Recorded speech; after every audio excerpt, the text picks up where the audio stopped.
Anda menyaksikan News Update pemirsa, selama ini proses link and match antara industri dan kampus atau perguruan tinggi dinilai masih belum maksimal sebab keduanya masih berjalan sendiri-sendiri. Lalu, akankah kolaborasi pentahelix antara pemerintah, investor, akademisi, media, dan komunitas dapat menjawab permasalahan missing link tersebut? Kita segera bergabung dengan reporter Felmi Laubela langsung dari acara Berita 1 CEO Power Breakfast. Felmi, bisa Anda jelaskan apa yang dimaksud dengan Reka Cipta dan kolaborasi Pentahelix dalam tema besar Reka Cipta Indonesia, kolaborasi industri dan inovator perguruan tinggi membangun ekosistem kampus merdeka? Sekali bahwa hari ini diadakan diskusi ataupun pembahasan dari Berita 1 CEO Power Breakfast dengan tema besar yakni Reka Cipta Indonesia, kolaborasi industri dan inovator perguruan tinggi membangun ekosistem kampus merdeka. Jika kita lihat dari tema terkait dengan kolaborasi ataupun kerjasama ini memang difokuskan atau lebih kepada pihak dari kampus sendiri di mana harus ada sinergi baik dari antara perguruan tinggi dalam hal ini Dikti, kemudian juga Kementerian Pendidikan dan Kebudayaan atau pemerintah dan juga dari dunia usaha sehingga lebih pada menciptakan suatu ekosistem atau nantinya menciptakan sarjana-sarjana atau tepatnya hasil pendidikan atau tepatnya hasil dari pendidikan tinggi untuk nantinya bisa bersinergi dengan dunia usaha sehingga memang ada kemudian syarat maupun hasil dalam hal ini pendidikan tinggi ini bisa kemudian cocok dengan kemauan atau yang disyaratkan dari pihak dunia usaha. Memang diskusi seputar kampus merdeka atau tepatnya bagaimana kemudian transformasi digital secara khusus ini difokuskan terutama di masa pandemi ini transformasi digital dianggap sangat penting. Tadi memang ada sejumlah narasumber yang hadir dalam diskusi Berita 1 CEO Power Breakfast, diantaranya adalah mantan Menteri Era Soeharto yakni Profesor Dr. Ginanjar Kartasasmita yang kemudian juga dihadiri oleh pihak dari pendidikan tinggi atau Dikti Kemendikbud, diantaranya ada Dirjen Pendidikan Tinggi Kemendikbud yakni Profesor Dr. Nizam, kemudian juga ada Sesditjen Dikti Kemendikbud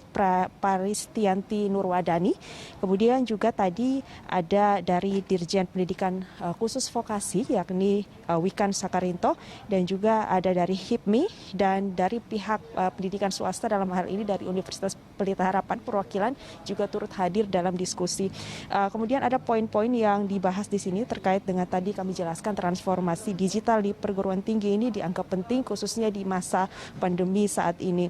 Kemudian juga terkait juga dengan literasi keuangan, kemudian atau yang disebut dengan literasi finansial ini tadi juga dibahas. Memang ini masih menjadi suatu PR atau pekerjaan rumah khususnya bagi pemerintah untuk nantinya literasi keuangan atau literasi finansial ini menjadi satu hal yang penting bukan hanya di perguruan tinggi namun juga harus sudah dilatih sejak usia dini atau menjadi pendidikan dari usia dini. Kemudian juga tadi dibahas secara khusus mengenai bagaimana sinergitas dari antara dunia kampus dan dunia usaha ini harus ada, terutama di mana lingkungan atau ekosistem dari dunia usaha kemudian harus dihadirkan di dunia kampus, begitu pula sebaliknya dari dunia kampus, di mana ekosistem tersebut harus dihadirkan di dunia usaha. Oleh karena itu dari pihak kampus atau dari perguruan tinggi sendiri memang sudah melakukan banyak usaha begitu, diantaranya memang diusulkan untuk nantinya disyaratkan mahasiswa atau tepatnya calon sarjana ini sebelum kemudian menamatkan pendidikan mereka di pendidikan tinggi ini harus memiliki syarat bahwa tidak akan hanya memiliki ijazah namun ada suatu sertifikat kompetensi khusus begitu agar nantinya dari sertifikat kompetensi khusus ini menjadi suatu bukti kemudian dari dunia usaha bisa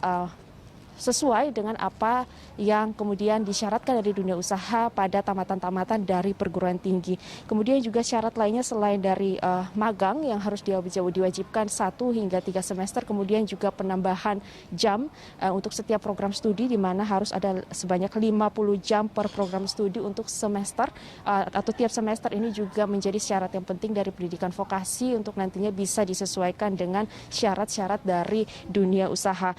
Sebenarnya kesimpulan kesimpulannya adalah bahwa sampai dengan saat ini pemerintah masih terus mencari cara untuk mengembangkan suatu ekosistem yang pasti, kemudian bagaimana mensinergikan kerjasama antara pemerintah dalam hal ini Kemendikbud khusus dari pendidikan tinggi, kemudian dari dunia usaha, sehingga tadi juga hadir inovator-inovator, kemudian juga CEO-CEO dari berbagai perusahaan untuk datang dan berdiskusi langsung bagaimana sebenarnya untuk menyatukan sinergi dari ketiga pihak, baik itu dari pendidikan tinggi, kemudian dunia usaha ataupun industri, dan juga pihak-pihak lainnya, sehingga nantinya menjadi suatu ekosistem baru untuk menciptakan suatu transformasi digital dalam pendidikan tinggi, di mana ini merupakan masa pandemi menjadi suatu tujuan yang tepat nantinya untuk bisa melakukan yang terbaik, khususnya dalam secara umum untuk memulihkan kondisi ekonomi global maupun khususnya untuk Indonesia saat ini.